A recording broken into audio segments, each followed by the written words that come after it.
Hi, this is the video for the 4.05 lesson, A New American Dream. Diversity in the United States in the 1950s was hardly visible in the media and mass culture.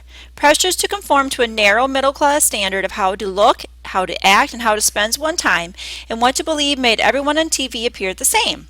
Films explored the pressure to conform, and television offered entertaining images of a smiling, white, middle-class America. Some artists, writers, and youth began to express their criticism of and rebellion against conformity. Goals for this lesson. Give examples of the pressure to conform in American society during the 1950s. Recognize examples of criticism of and rebellion against conformity among writers and artists. And describe the teen culture of the 1950s. And before we move on, don't forget to go to lesson resources and get your reading guide and/or your lesson answer key. And let's continue on. We have some pages to read today in the textbook, so let's get started on that. And we will begin today's lesson on 783, starting with the pressure to conform. On the Great Seal of the United States are the Latin words e pluribus unum, meaning out of many, one.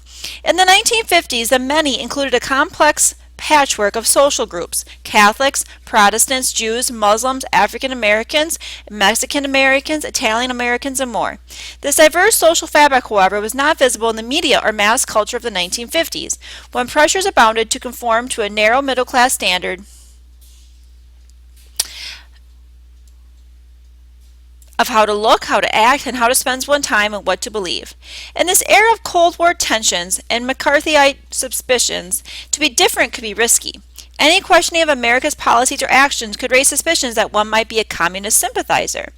The pressure to conform was observed in the movies where controversial messages were discouraged, and it was exerted through television, which, in commercials and popular shows, offered entertaining images of a smiling white middle-class family. Roles for women. Let's read A Day in the Life of the Suburban Housewife before we go on to that section. John Cheever wrote short stories that captured the emotional dynamics of suburban America. In this excerpt from a story published in 1950, a suburban husband describes his wife's day.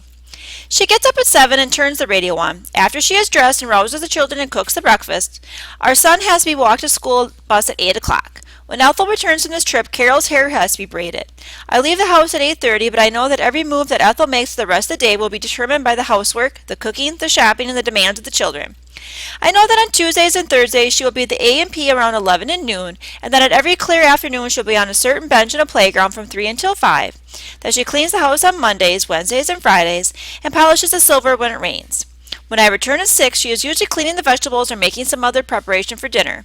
Then when the children have been fed and bathed, when the dinner is ready, when the table in the living room is set with food and china, she stands in the middle of the room as if she has lost or forgotten something, and this moment of reflection is so deep that she will not hear me if I speak to her, or the children if they call. Then it is over. She lights the 4 white candles in their silver sticks, and we sit down to a supper of corned beef hash or some other modest fare. All right, let's read Roles for Women. Pressures to conform shaped expectations about the roles of men and women in post-war American society. In World War II, many women had entered the American workforce. In defense factories, they wielded welding torches and riveting guns. But after the war, the image of Rosie the Riveter gave way to the image of the perfect housewife. With millions of male veterans returning to the workforce, women were expected, sometimes compelled, to give up their jobs and return home. In an article in the Atlantic magazine in 1950, the journalist Agnes Meyer argued that women have many careers but only one vocation: motherhood. She went on to assert that no job is more exacting, more necessary, or more rewarding than that of the housewife and mother. In 1956, a special issue of Life, widely read magazine full of colorful photos, devoted an article to the depiction of the ideal woman.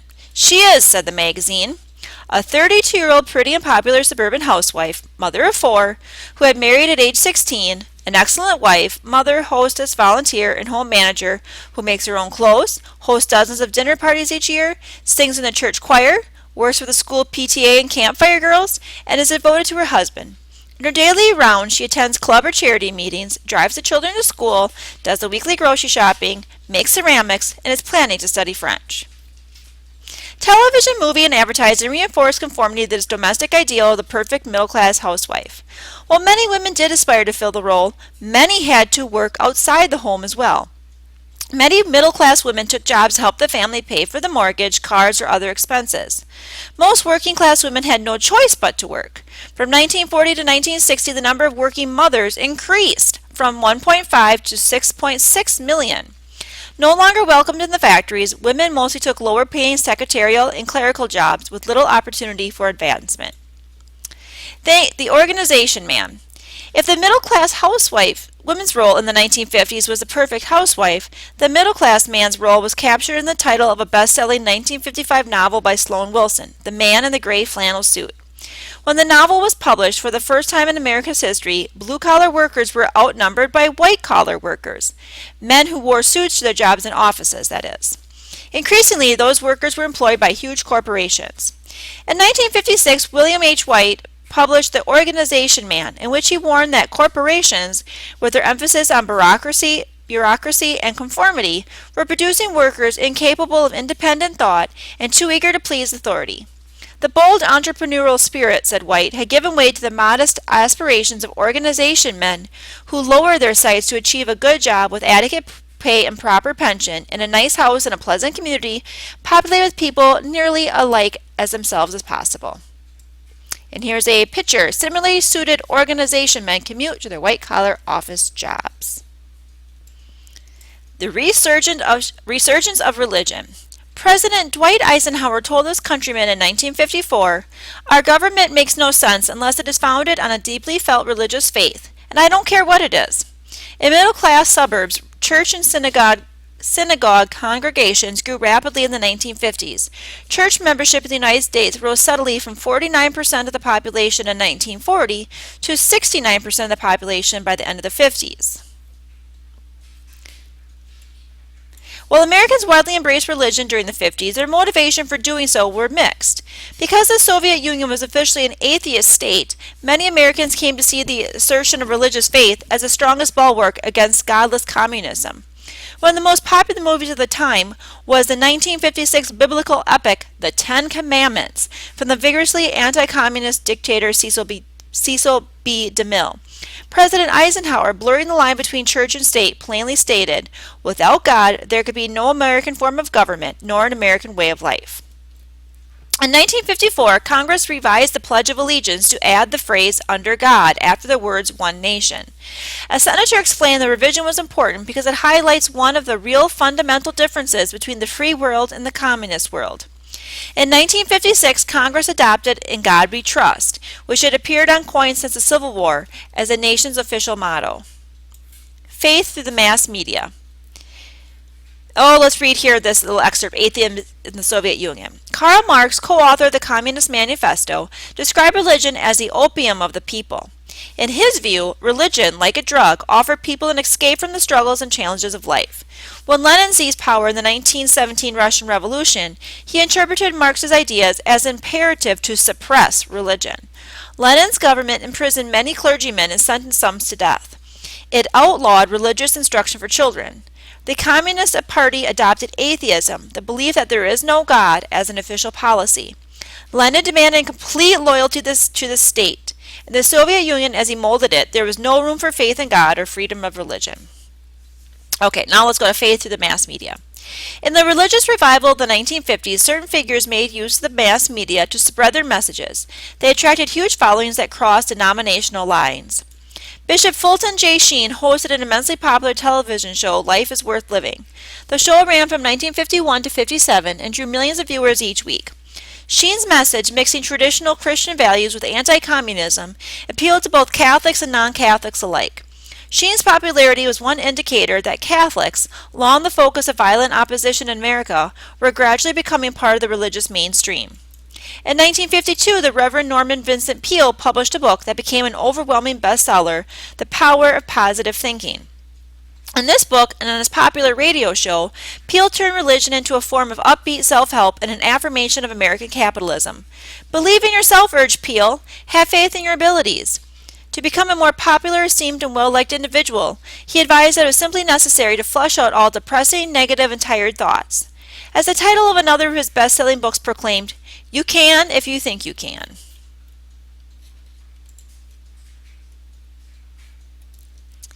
A charismatic evangelical revivalist, Billy Graham used radio and television to become perhaps the most popular and influential Protestant preacher of the 20th century. Early in his career, Graham's fervent preaching included a strong dose of anti-communist rhetoric. He rallied against barbarians beating at our gates from without and immoral termites from within. As his fame spread, his message became more moderate, to the disappointment of the strict fundamentalists who had initially supported him. Graham's huge following gave him great influence and access to the White House, where he became friend of several presidents. And here's a picture there of Billy Graham.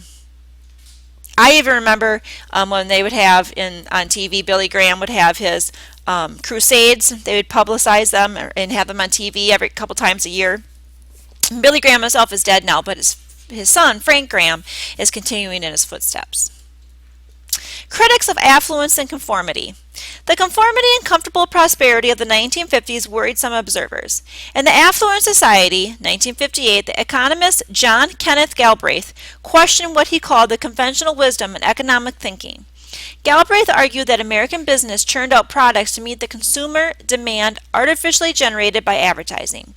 As Galbraith saw it, America's consumer society, with its appearance of widespread prosperity, masked deep social problems. Galbraith chided the family which takes its mauve and cerise, air-conditioned, power-steered, and power-braked automobile out for a tour and passes through cities that are badly paved, made hideous by litter, blighted buildings, billboards imposed for wires that should have long since put underground. In Galbraith's view, Americans needed to redirect their prosperity from private consumption to public works, such as better schools and hospitals and improved infrastructure. In The Lonely Crowd, 1950, the sociologist David Reisman and his colleagues described what they saw as a fundamental shift in American values and character. The United States, said Reisman, was no longer a nation of inner-directed people, that is, self-reliant individuals with a strong internal sense of self. Rather, Americans had become a mass of other-directed people, unable to think for themselves, conforming to social expectations and seeking mainstream acceptance and popularity. The decade through writers' eyes. The idea of America as a lonely crowd of conforming and people seeking outward approval found dramatic embodiment in Willy Loman, the central character of Arthur Miller's powerful play, Death of a Salesman, 1949. Willie has worked hard to support his family and be a success. He believes that the man who makes an appearance in the business world, the man who creates personal interest, is the man who gets ahead. Be liked and you will never want. His pursuit of the American dream of material success ends in loneliness, confusion, and failure. Fiction writers like John Updike and John Cheever used their art to examine what lay beneath the outward surface of comfortable prosperity in America's middle-class suburbs. Their protagonists often restless and unfulfilled, even in the midst of plentiful material comfort. In one of his short stories, A Swimmer, John Cheever's main character wanders his suburban neighborhood from one backyard barbecue to the next, literally swimming across town in an endless series of identical swimming pools. A more radical rejection of 1950s conformity came from a group of writers known as the Beats. In the artistic community of New York City's Greenwich Village and in coffee shops and bookstores in San Francisco, these writers expressed their alienation from mainstream society. They dismissed the culture of corporate conformity as square. They celebrated all things hip, such as free improvisations of bebop, jazz musicians like saxophonist Charlie Parker and trumpeter Dizzy Gillespie. The spirit of improvisation guided beat writers, for example, in works such as Jack Kerouac's best-selling On the Road, a partly autobiographical novel chronicling the restless cross-country road trips and spiritual seeking of a group of young friends. At its worst, the writings of the Beats could be formless, self-indulgent, and chaotic. At its best, in Allen Ginsberg's long poem Howl, it could burn with a fierce intensity. Howl opens with a lyrical outburst. I saw the best minds of my generation destroyed by madness, starving hysterical naked, dragging themselves through the Negro streets at dawn looking for an angry fix. Angel-headed hipsters burning for the ancient heavenly connection to the starry dynamo and the machinery of night. Mainstream critics panned the writings of the Beats, as many apparent disapprove of the reported immorality of the beatnik life. With its candid references to sex and drugs, Ginsberg's Howl led to charges of obscenity against the poem's publisher, who ran the City Lights bookstore in San Francisco, a favorite hangout of the Beats. In a subsequent trial, the judge ruled that Howl was not obscene, but had redeeming social importance. The trial was widely publicized and likely to the consternation of many suburban parents, focused national attention on the beats in their writing.